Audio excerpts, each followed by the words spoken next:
Istriku ngabarin kalau dia mendapatkan tugas dinas keluar kota dari kantornya. Saat itu aku baru saja mau pulang karena jadwal off kerjaan di tempat kerjaku. Sehingga kata istriku kemungkinan kita nggak bisa ketemu di rumah saat aku sampai rumah. Biasanya kalau nggak bisa ketemu dengan istriku, aku pasti merasa kecewa. Bisa dibayangkan, aku bekerja di luar kota dan hanya bisa pulang sebulan sekali. Tentu saja setiap kali bisa pulang, aku manfaatkan waktuku untuk bisa sepuasnya bersama istriku. Sudah 8 tahun kami menikah, dan sejak itu kami harus berjauhan. Aku bekerja di pertambangan yang lokasinya 18 jam dari rumah kami. Sedangkan istriku bekerja sebagai seorang ASN di Pemkot, dan tak mungkin pindah ikut aku. Namun begitu, kami tetap bisa menjaga harmonis dalam rumah tangga kami. Walau hingga 8 tahun ini kami belum juga dikaruniai seorang anak. Masa liburku yang hanya 3 hari dalam sebulan, selalu kami manfaatkan dengan baik. Makanya jika aku pulang dan istriku harus pergi tugas ke luar kota, aku seringkali kecewa. Sebab aku harus bisa bersabar untuk melampiaskan rasa rinduku di bulan berikutnya. Tapi sekarang berbeda dengan dulu, kini aku nggak kecewa ketika istriku ngabarin dapat tugas dinas. Entah kenapa, aku malah merasa senang dan bahagia nggak ketemu sama istriku. Pikiranku justru terbayang akan Bik Asih, pembantu kami yang sudah setahun ini bekerja di rumahku. Hatiku bahagia karena aku akan memiliki banyak waktu, hanya berdua dengannya tanpa istriku. Bik Asih hanya wanita biasa yang berasal dari desa, namun wanita ini menjadi sangat spesial bagiku. Bukan hanya terampil dan tekun dalam mengerjakan pekerjaan rumah sebagai tugas pembantu. Dia juga ternyata sangat pandai dan berpengalaman untuk membuat batinku merasa senang dan bahagia. Usia Bik Asih sekitaran 42 tahun, atau sekitar 5 tahun lebih tua dari aku dan istriku. Orangnya lumayan cantik, sikapnya ramah dan sedikit pendiam dan pemalu. Bik Asih mulai bekerja di rumahku setahun lalu, saat itu dia dibawa oleh Mbok Siem pembantu tetangga. Istriku menerima Bik Asih, dengan alasan agar ada yang nemanin di rumah jika aku bekerja jauh. Awalnya aku menganggap Bik Asih lazimnya antara majikan dengan pembantu rumah tangga. Tapi seiring waktu, aku mulai menyadari kalau Bik Asih memiliki banyak kelebihan yang menonjol.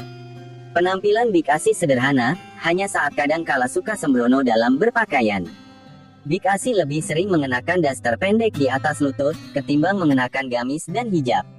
Katanya biar lebih praktis jika harus mengerjakan pekerjaan rumah tangga, nyapu, nyuci dan bersih-bersih. Lagi pula menurut istriku, nggak apa-apa Bik Asih berpakaian santuy, supaya kelihatan kalau dia itu cuma pembantu. Takutnya kalau Bik Asih pakai gamis dan hijab malah dikira orang sebagai istriku, dan bukan pembantu kami. Karena sering melihat Bik Asih, aku mulai jadi suka dengan penampilan pembantuku yang cantik itu. Menurutku Bik Asih masih sangat mempesona di usia kepala 4, masih mampu membuat lelaki berdecak kagum.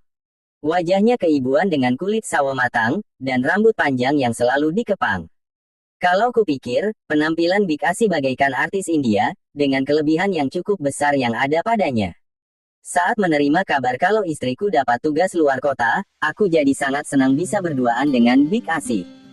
Apalagi bulan yang lalu, ketika aku off dan pulang, aku dan Bik Asih sudah mulai akrab dan dekat.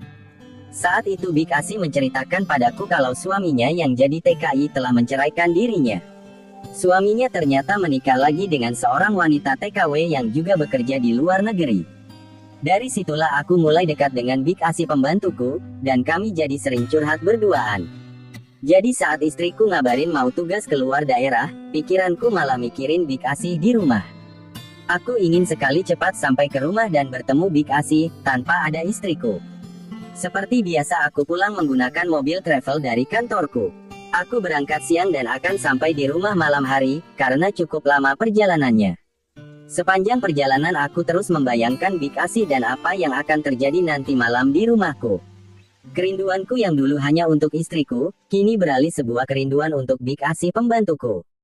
Malamnya, aku sampai di rumah jam 9 malam dan Bik Asih membukakan pintu untukku. Bu Dewi sudah berangkat tugas keluar kota Bik, tanyaku.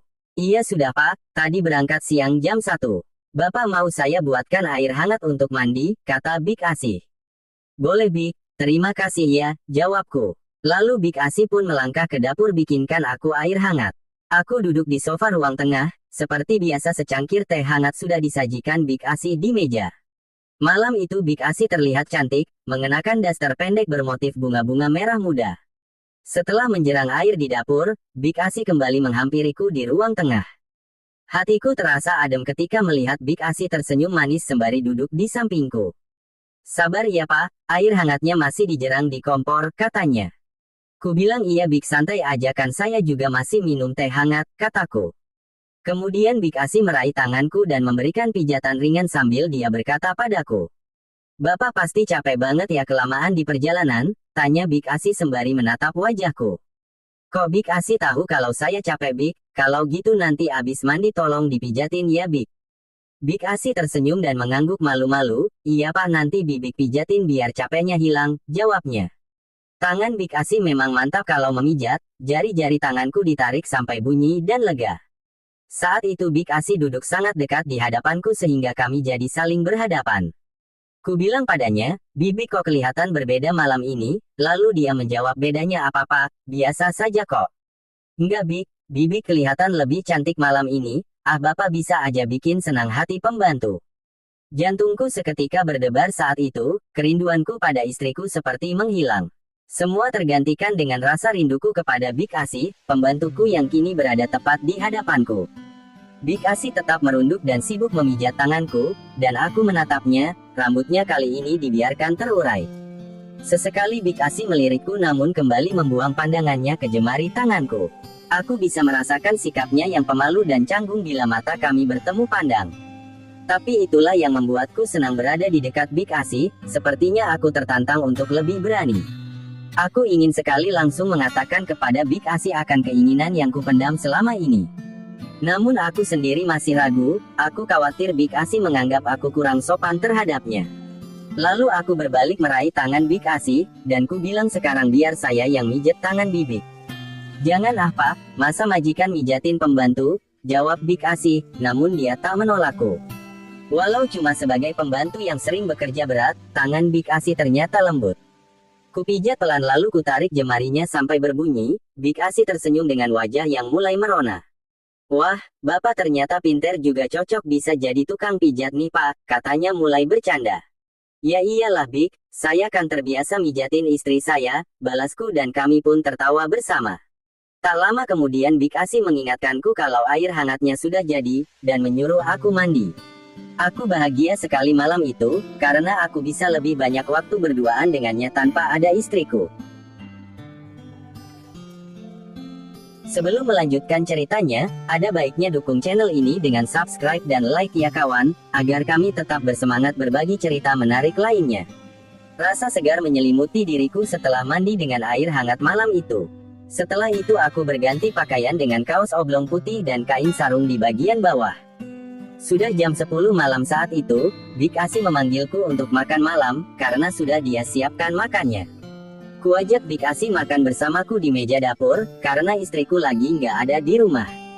Sambil makan aku ngobrol dengan Big Asi, kukatakan kalau nanti jadi minta tolong. Big Asi tersenyum malu saat ku bilang aku beneran minta tolong buat badanku nggak pegal dan capek. Iya Pak, nanti Bibik bantuin memijat supaya capek dan pegalnya bisa hilang, sekarang makan dulu Pak. Walau aku sedang makan tapi pikiran anganku jadi melayang entah kenapa karena melihat Big Asi.